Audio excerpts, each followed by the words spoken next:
Halo, selamat pagi teman-teman, anak-anak kelas 11 IPS. Pada saat ini kita akan mempelajari tentang bab 3, yaitu Revolusi Amerika dan Revolusi Prancis. Nah, teman-teman, di bab 2 ini kita akan mempelajari 5 subtema. Yang pertama, Revolusi Amerika dan Prancis yang kita akan pelajari saat ini melalui video. Yang ketiga adalah Revolusi Rusia, keempat Revolusi China, dan yang kelima adalah Revolusi Indonesia. Maka pada pertemuan kali ini kita akan mempelajari bagian A dan B, yaitu Revolusi Amerika dan Prancis. Maka Miski harap kalian akan mengikuti pembelajaran melalui video ini dari awal sampai selesainya nantinya. Kenapa? Karena di bab 3 ini atau mengenai revolusi di dunia ini sangat mempengaruhi perkembangan yang ada bagi kehidupan masyarakat dunia saat ini termasuk Indonesia. Maka kita akan menguraikan satu persatu. Yang pertama adalah Revolusi Amerika. Teman-teman, meskipun saat ini Amerika Serikat yang kita kenal sebagai negara superpower atau negara adikuasa dan juga negara kreditor terbesar di dunia, tetapi Amerika Serikat pernah memiliki sejarah yang sangat kelam. Pernah dijajah oleh bangsa Inggris. Makanya ciri fisik orang-orang Inggris dengan orang-orang Amerika hampir sama. Kenapa? Karena Amerika ini adalah merupakan koloni dari bangsa Inggris. Nah, teman-teman, Revolusi Amerika ini dimulai pada tahun 1775 sampai 1783. Kurang lebih 160 tahun Inggris berhasil membentuk 13 koloni di Amerika Serikat. Nah, sebelum Miss Gia menjelaskan penyebab kenapa munculnya revolusi Amerika, maka kita harus tahu terlebih ini mengenai patung yang kalian lihat melalui layar handphone maupun laptop kalian atau komputer. Ini adalah patung Liberty yang sering kali kamu lihat mungkin melalui televisi, bahkan kamu pernah lihat langsung saat kamu jalan-jalan ke luar negeri. Sebenarnya patung Liberty ini teman-teman pemberian dari Prancis. Nah, sudah ada penjelasannya di sini. Ini pemahatnya yang bernama Frederick dan Gustave Eiffel. Ya, jadi pemahat Liberty dan juga Menara Eiffel ini ya, orangnya sama teman-teman. Ya, kemudian Menara Liberty ini atau patung Liberty ini lambang dari kemerdekaan dan kebebasan. Loh, mereka bebas dari mana, Miss Gia? Bangsa Amerika ini bebas dari penjajahan Inggris. Seperti itu intinya ya. Lanjut. Amerika. Nah, sekali lagi Miss Gia jelaskan bahwa Amerika ini merupakan daerah koloni yang dibentuk oleh Inggris. Pada awalnya, Amerika ini bukan dari ras Kaukasoid, melainkan mereka itu adalah ras dari Mongoloid atau penduduk asli dari suku Indian. Nah, perhatikan suku Indian ini menyerupai orang-orang Asia pada umumnya, teman-teman. Berkulit warna coklat atau kemerah-merahan, kemudian juga mata sipit, tidak seperti bangsa Kaukasoid atau orang-orang Amerika yang kita kenal saat ini. Kemudian, kenapa kok bisa perpindahan penduduk atau perpindahan ras dari Indian ke Kaukasoid? Itu akibat dari setelah ditemukannya benua Amerika, yaitu Columbus, dan sampai di benua Amerika pada tahun 1992 maksud Miss ya. Kemudian akibat dari Columbus telah membuka jalan atau melakukan ekspedisi, maka bangsa di Eropa, diantaranya Inggris, Prancis, Belanda, Spanyol, dan Swedia berlomba-lomba untuk masuk ke benua Amerika. Sehingga nanti teman-teman, beberapa negara ini ingin menaklukkan benua Amerika. Nah, yang paling berhasil menguasai Amerika ini adalah Inggris. Makanya Inggris itu salah satu bahasanya itu digunakan oleh negara-negara dunia atau dijadikan sebagai bahasa internasional karena Inggris ini merupakan negara yang memiliki wilayah jajahan yang paling besar di dunia. Itu muncul akibat dari dampak revolusi industri yang kalian pernah pelajari waktu di bab 2. Lanjut. Nah, seperti yang Miss Gia jelaskan tadi bahwa 160 tahun kurang lebih Inggris membentuk 13 koloni di benua Amerika. Nah, perhatikan benderanya Amerika. Perhatikan ada 13 garis sebagai simbol atau sebagai lambang bahwa di benua Amerika ada 13 koloni. Di antaranya Virginia, Massachusetts, Georgia, Delaware, Pennsylvania, New Jersey, dan lain sebagainya sampai ke 13. Dan arti dari 50 bintang ini adalah ada 50 negara bagian di benua Amerika. Jadi teman-teman kalau misalnya ada di pakaian kalian atau misalnya ada di aksesoris kalian bendera Amerika, nah itu adalah simbol dari 13 garis yaitu 13 koloni itu sejarahnya dan 50 negara bagian. Ya. Lanjut. Nah, pertanyaannya adalah apa sih yang menyebabkan Amerika Serikat ini melakukan yang namanya revolusi? Sekali lagi Miss Gia jelaskan revolusi dimulai pada tahun 1774 tertera di layar kalian sampai 1783. Penyebab yang pertama adalah Inggris menerapkan pajak yang sangat tinggi di wilayah koloninya yaitu di Amerika. Kemudian ada 4 bentuk pajak yang diterapkan oleh Inggris di wilayah koloninya. Ada Sugar Act, artinya apa sih? Bea cukai perdagangan gula juga harus ada pajaknya. Undang-undang keuangan atau Currency Act. Kalau misalnya koloni mencetak uang itu dilarang oleh Inggris. Kemudian Stamp Act atau pemberlakuan pajak untuk surat dalam kegiatan perdagangan. Jadi kalau misalnya koloni menciptakan atau mencetak surat sebagai bentuk transaksi, nah ada pajak yang sangat besar teman-teman. Ya, padahal itu kan hak seseorang sebenarnya untuk melakukan apa yang diinginkan hatinya untuk menghasilkan sebuah produk atau karya. Kemudian Quartering Act artinya apa? Bahwa koloni atau orang-orang Amerika yang ada di wilayah koloni tersebut harus wajib menyediakan tempat tinggal dan makanan bagi tentara Inggris. Wah, enak banget ya orang-orang Inggris ini ya. Jadi itu salah satu kenapa Amerika ini melakukan revolusi akibat dari pemberlakuan pajak. Lanjut. Yang kedua adalah akibat munculnya ideologi liberalisme atau munculnya paham kebebasan dalam perdagangan. Koloni menolak kebijakan Inggris untuk mewajibkan penduduk menjual hasil buminya.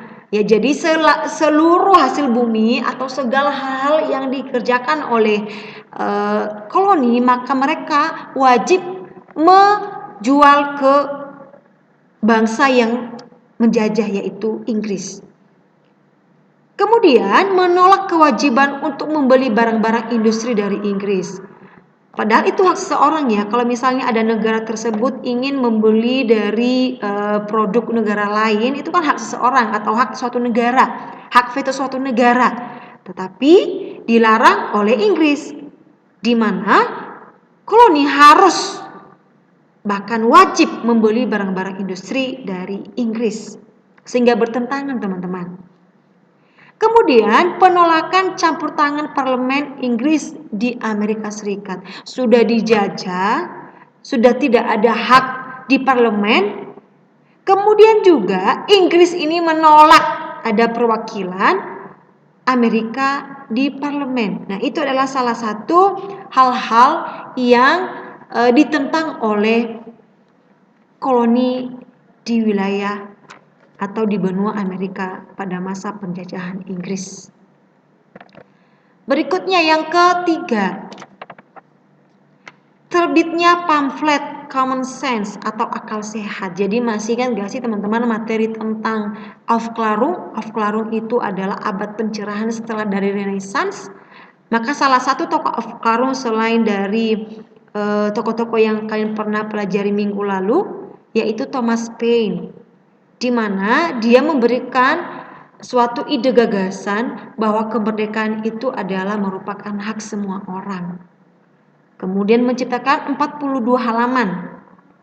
Dan itu salah satu upaya Thomas Paine untuk memperjuangkan hak-hak koloni pada saat itu.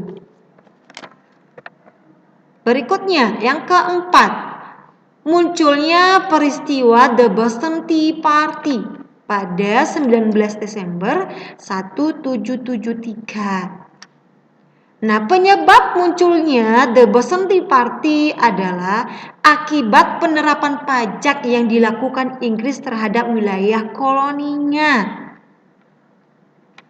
Nah, bagaimana kronologisnya? Kronologisnya itu adalah koloni atau orang Amerika menyamar sebagai Indian Mohawk dengan menaiki 3 kapal Inggris yang bermuatan teh yang berlabuh di pelabuhan Boston.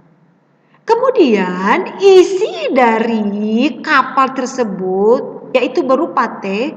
Kemudian koloni ini menceburkan muatan teh tersebut ke laut sehingga laut kota Boston pada saat itu menjadi lautan teh. Makanya peristiwa tersebut disebut sebagai The Boston Tea Party sebagai bentuk penolakan koloni akibat penerapan pajak yang sangat tinggi oleh Inggris. Mungkin kamu melihat ilustrasi gambarnya, teman-teman. Berikutnya, bagaimana jalannya atau proses revolusi Amerika Serikat? Yang pertama adalah adanya penandatanganan atau Declaration of Independence pada tanggal 4 Juli. Makanya 4 Juli ini dijadikan sebagai tanggal kemerdekaan dari Amerika, teman-teman, pada tahun 1776. Kemudian ada yang namanya tokoh Thomas Jefferson sebagai tokoh yang menyusun dari teks declaration tersebut. Kemudian juga seperti Indonesia dalam memperjuangkan kemerdekaan, bahkan mempertahankan kemerdekaan, ada 2 bentuk, konfrontasi fisik dan diplomasi. Kemudian juga pengiriman Benjamin Franklin ke Eropa sebagai bentuk apa? Meminta dukungan, teman-teman, dari Prancis, Spanyol, Belanda, dan Denmark.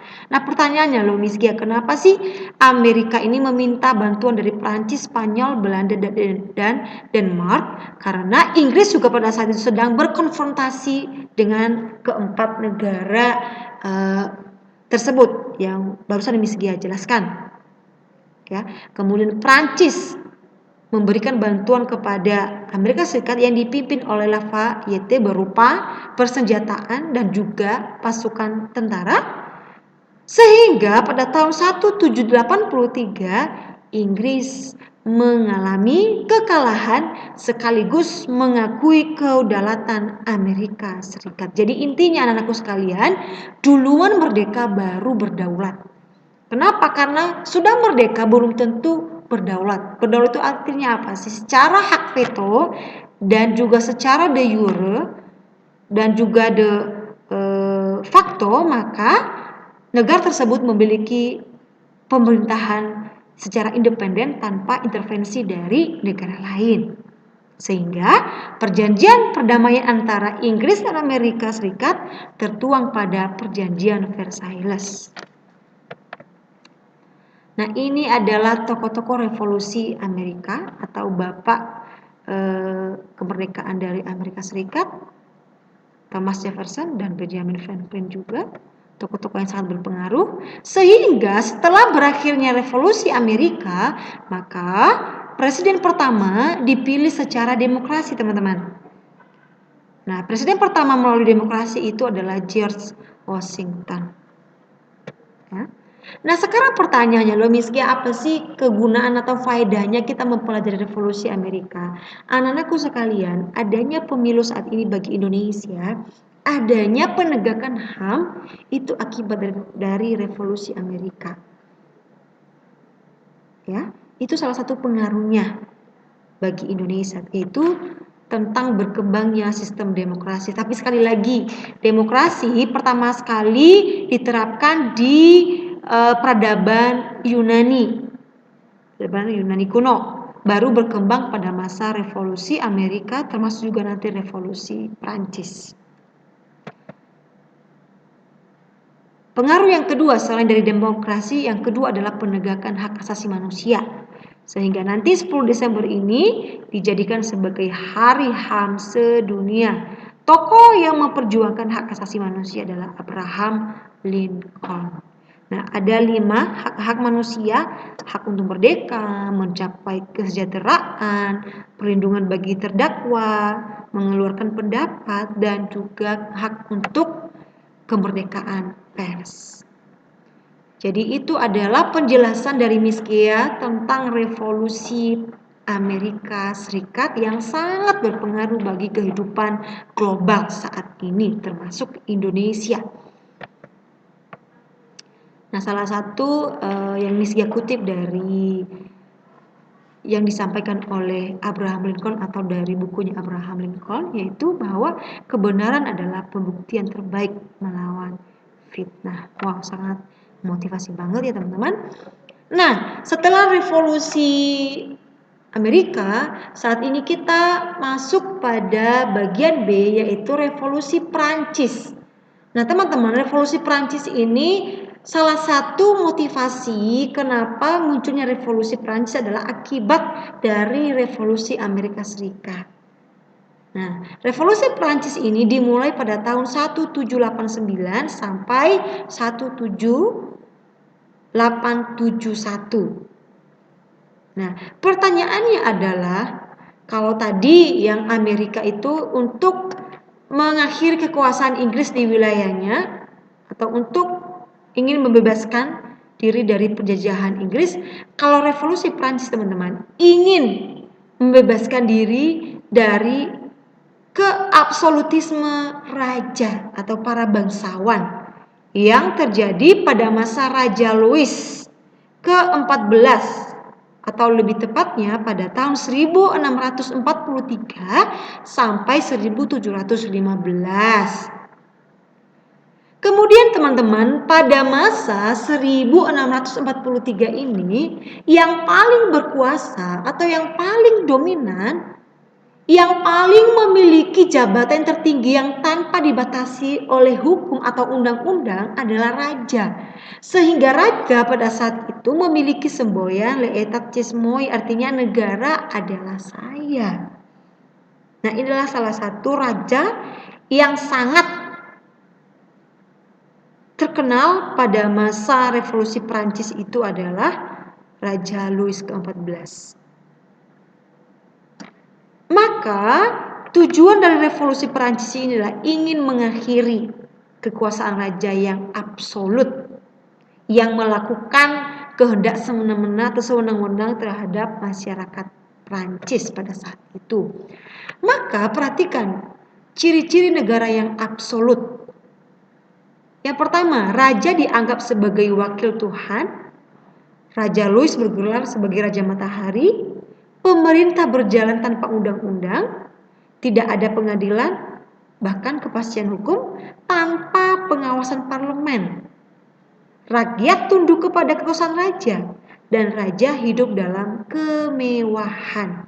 Jadi ini adalah ciri-ciri negara yang absolut, termasuk Raja Louis yang ke-16 juga teman-teman. Tadi ke-14 bahkan sampai ke-16 juga. Ya, para bangsawan di Prancis pada saat itu sangat memiliki hak penuh tanpa dibatasi oleh undang-undang maupun hukum yang berlaku pada saat itu. Nah, perhatikan, revolusi Prancis dipelopori oleh kaum demokrat. Nah, perhatikan ini adalah bendera Prancis yang tidak asing lagi bagi kalian yang sering kalian lihat.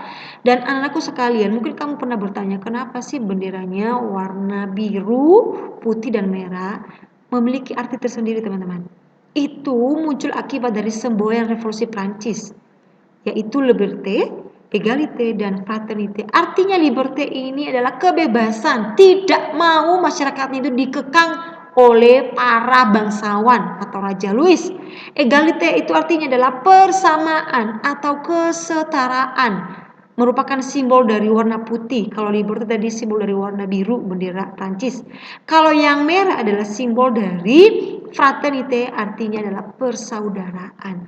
Jadi semua orang memiliki hak yang sama untuk berargumen, dalam berserikat, dalam menyatakan pendapat, dan lain sebagainya. Nah, ini adalah 3 semboyan revolusi Prancis. Lanjut, faktor-faktor terjadinya revolusi Prancis. Di antaranya berkembangnya paham rasionalisme dan Aufklärung. Ini adalah merupakan salah satu pendorong terjadinya revolusi Prancis. Munculnya abad pencerahan. Munculnya bahwa manusia harus mengandalkan akal budinya dalam menghasilkan suatu karya. Kenapa? Karena akal budi ini adalah merupakan ciptaan Tuhan, merupakan anugerah Tuhan. Maka oleh karena itu manusia juga harus menggunakannya dengan menghasilkan hal-hal yang baik dan positif, tentunya berguna bagi orang banyak. Nah, ini adalah tokoh-tokoh Aufklärung, Montesquieu, yang dikenal dengan tres politika. Tres politika itu adalah ada 3 kekuasaan. Yang pertama, legislatif, yudikatif, dan eksekutif. Bahkan di Indonesia saat ini menggunakan trias politika. Itu muncul akibat dari revolusi Prancis, teman-teman, dari idenya Montesquieu.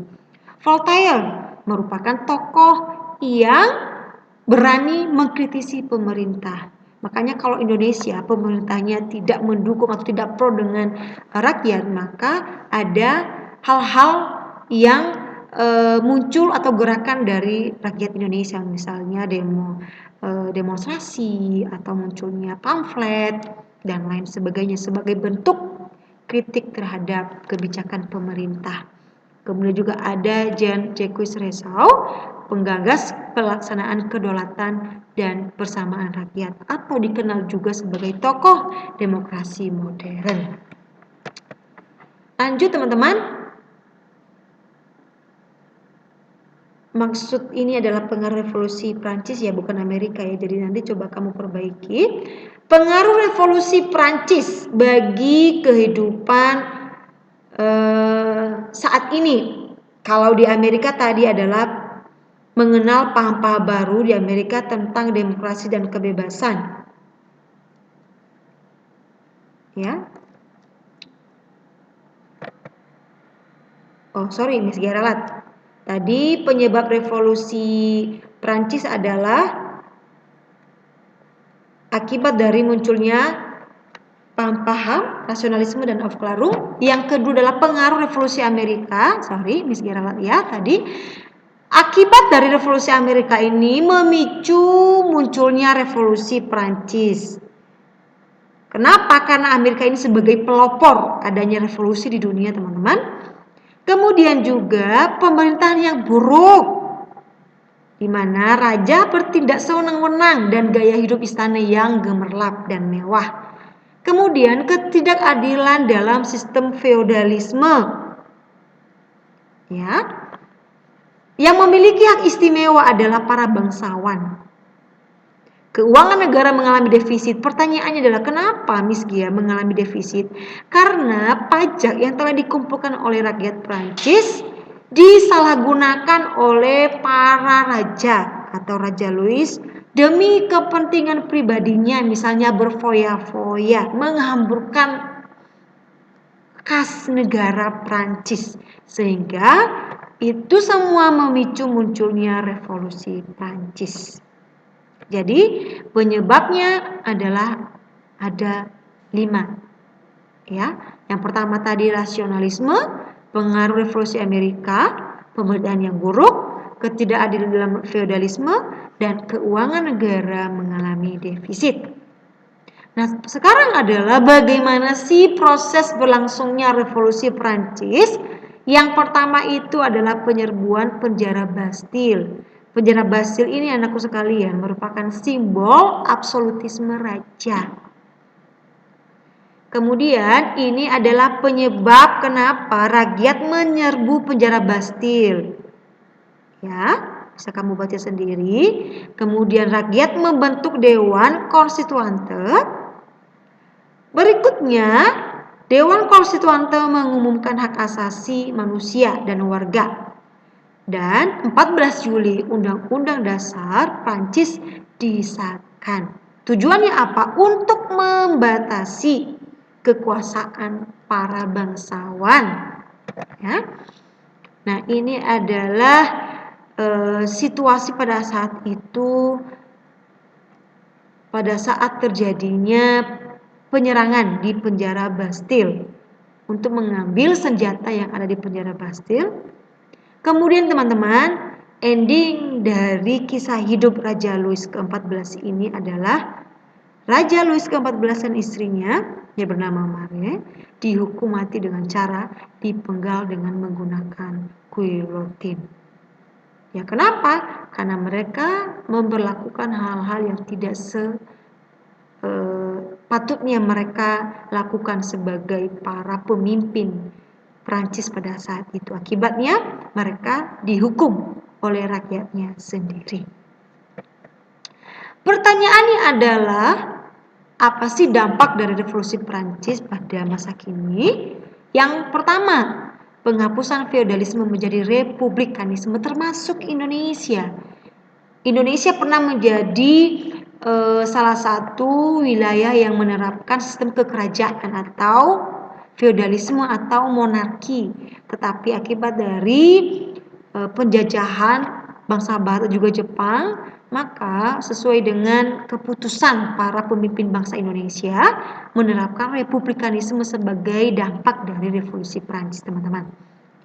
Berkembangnya ide supremasi hukum atau munculnya undang-undang, ya, yang dikenal dengan Kode Napoleon. Ada 3 ya, hukum perdata, hukum pidana, dan hukum dagang. Yang ketiga, menyebarnya paham liberalisme dan nasionalisme. Jadi itu adalah pengaruh atau dampak dari munculnya pergerakan rakyat untuk menggulingkan Raja Louis yang absolut. Terima kasih teman-teman. Itu saja yang Miss Gia jelaskan melalui video ini. Saya harap kalian akan memahami dengan baik. Jika ada pertanyaan, kalian boleh menanyakan ke Miss Gia. Terima kasih. Semoga dari penjelasan Miss Gia ini bisa menjadi bekal untuk masa depan kalian. Shalom, Tuhan Yesus memberkati.